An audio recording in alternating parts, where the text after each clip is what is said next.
السلام علیکم معزز دوستو، آج ہم غزل کی معنی، ابتدا، حیت، شعری سرمایہ، غزل کے دو ازلی عناصر، غزل کے نقیب، مطلع کس شاعر کے مشہور ہے، مطلع دولخت، متمم غزل، اشعار کی تعداد، غزل مسلسل کے زیادہ تجربات، قطع بند، کلیم الدین اور جوش کا غزل پر اعتراض اور زوے انصاری کی بہترین رائے۔ غزل کے معنی۔ غزل عربی زبان کا لفظ ہے جو غزال سے نکلا ہے۔ غزال کی لغوی معنی ہے ہرن یا ہرن کا بچہ۔ جب ہرن کے پیچھے کوئی شکاری جانور بھاگتا ہے تو خوف کے مارے اس کے منہ سے دردناک چیخ نکلتی ہے، اسے غزل کہتے ہیں۔ اس کے دوسرے لغوی معنی ہے عورتوں کے بارے میں گفتگو کرنا، عورتوں کی گفتگو کرنا، عورتوں کے حسن و جمال کی باتیں کرنا۔ اب غزل کے لغوی معنی کو ذرا دیکھا جائے تو وہ دو طرح کے ہیں۔ جب ان دونوں لغوی معنی کو شامل کیا جائے تو اصطلاحی معنی بنتے ہیں، جیسے نمبر 1 درد، یعنی جو دردناک چیخ ہے۔ نمبر 2 حسن و جمال، یعنی عورتوں کے بارے میں حسن کی باتیں کرنا۔ غزل کی اصطلاح میں غزل وہ صنف شاعری ہے جس میں درد و سوز اور حسن و جمال، عشق، فراق و شباب، تصوف و معرفت کی باتیں ہوتی ہیں، وصال اور فراق کی باتیں ہوتی ہیں، اسے غزل کہتے ہیں۔ غزل کی ابتدا۔ غزل قصیدے سے نکلی ہے۔ فارسی کے شاعروں نے قصیدے کی نشیب کا حصہ الگ کر کے اسے غزل کا نام دیا ہے، یعنی غزل فارسی سے اردو میں آئی۔ اردو غزل کی ابتدا 1670 میں دکن سے ہوئی۔ قلی قطب شاہ نے پہلا دیوان مرتب کیا۔ قلی قطب شاہ نے دکن سے غزل کی ابتدا کی، جبکہ ولی دکنی نے شمالی ہند میں غزل کا رواج دیا۔ میر اور سودا کا دور اردو شاعری کا سنہرا دور کہلاتا ہے، اور غالب کا دور اردو غزل کا بہترین دور کہلاتا ہے۔ حیت یعنی سٹرکچر۔ غزل کی حیت قصیدے جیسی ہے، چونکہ یہ قصیدے سے نکلی ہے، یعنی اس میں مطلع، حسن مطلع، ردیف، قافیہ وغیرہ ہوتی ہے۔ غزل کا شعری سرمایہ۔ اردو میں سب سے زیادہ شعری سرمایہ غزل کا ہے۔ عام طور پر کچھ کتابوں میں مثنوی بھی لکھا ہے، لیکن وہ سوال دو طرح کے ہیں۔ جو علامہ اقبال کے بارے میں سوال ہے، جہاں طلباء غلطی کا شکار ہو جاتے ہیں، وہ علامہ اقبال کے بارے میں سوال ہے کہ علامہ اقبال نے کس صنف میں سب سے زیادہ لکھا ہے، تو اس کا جواب مثنوی ہے۔ اگر اوورال بات کی جائے کہ اردو کا شعری سرمایہ سب سے زیادہ کس صنف میں ہے، تو وہ غزل ہے، مثنوی نہیں۔ غزل کے دو ازلی عناصر۔ ڈاکٹر ابواللیث صدیقی کے مطابق وہ کون سے دو عناصر ہیں جنہوں نے غزل کا ساتھ ہمیشہ دیا جب سے غزل کی ابتدا ہوئی، اور آج تک ان دو خصوصیات یا ان دو عناصر نے غزل کا ساتھ نہیں چھوڑا۔ ان میں سے پہلا داخلیت اور دوسرا ہے رمزیت۔ داخلیت سے مراد قلبی جذبات ہے، یعنی قلبی جذبات کا اظہار کرنا، یعنی باطنی کیفیات کا اظہار کرنا، اور رمزیت سے مراد اشارے اور کنایے سے بات کرنا، یعنی اشارے اور رموز غزل کی خاص صفت ہے۔ غزل کا نقیب۔ غزل کا نقیب کون ہے؟ ڈاکٹر عبادت بریلوی نے مطلع کو غزل کا نقیب قرار دیا ہے۔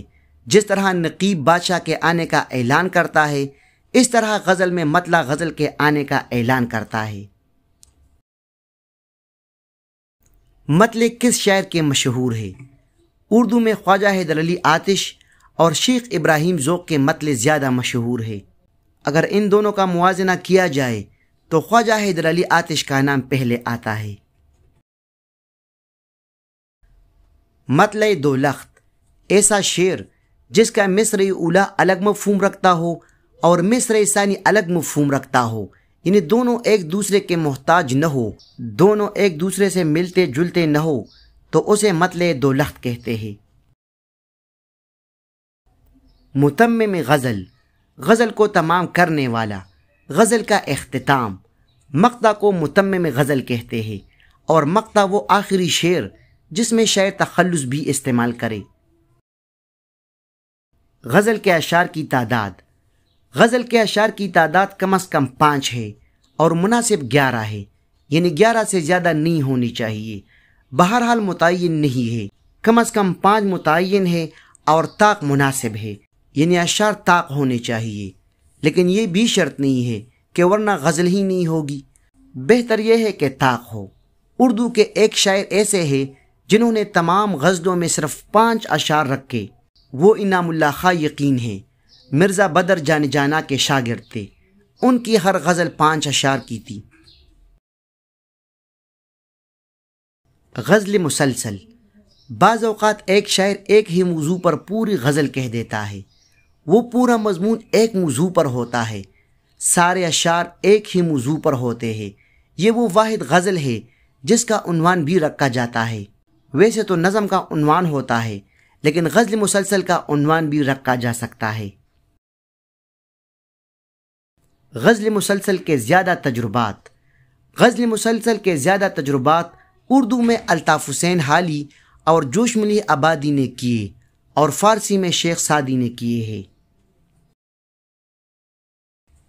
قطع بند، جب غزل کہتے ہوئے کسی مضمون کو ادا کرنے کے لیے شاعر کے پاس مصرع کم پڑ جائے، یعنی وہ بات زیادہ الفاظ اور زیادہ مصروں کی محتاج ہو لیکن مفہوم اس کا ایک ہی ہو، تو اس وقت اسے 2 یا 2 سے زیادہ شعر کہنے پڑتے ہیں، اسے قطع بند کہتے ہیں۔ غزل کا حصہ قطع بند کہلاتا ہے، لیکن غزل کے علاوہ ہم کوئی قطع لکھ کے تو انہیں قطع بند نہیں کہہ سکتے، اسے قطع کہیں گے۔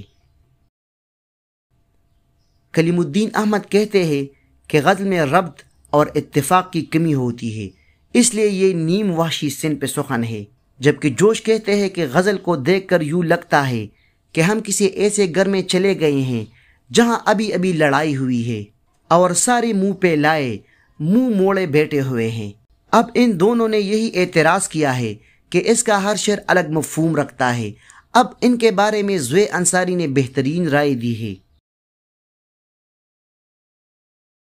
زوے انصاری کہتے ہیں چونکہ یہ غزل کی صفت ہے، یہ غزل کا تقاضا ہے کہ ہر شعر الگ مفہوم رکھتا ہو، لیکن یہ ضرور ہونا چاہیے کہ ایک ہی غزل میں بالکل متضاد شعر نہ ہو، یعنی یہ نہ ہو کہ پہلا شعر محبوب کی رحم دلی کا ہو اور اس سے اگلی سنگ دلی کا ہو، اس طرح نہیں، البتہ یہ ہو کہ الگ الگ غزلوں میں رحم دلی اور سنگ دلی کا مضمون ہو سکتا ہے، لیکن ایک غزل میں ایسا نہیں ہونا چاہیے۔ تو جی ناظرین، آج غزل کی معلومات آپ کو کیسی لگی؟ اپنے رائے کا اظہار ضرور کیجیے۔ اللہ حافظ۔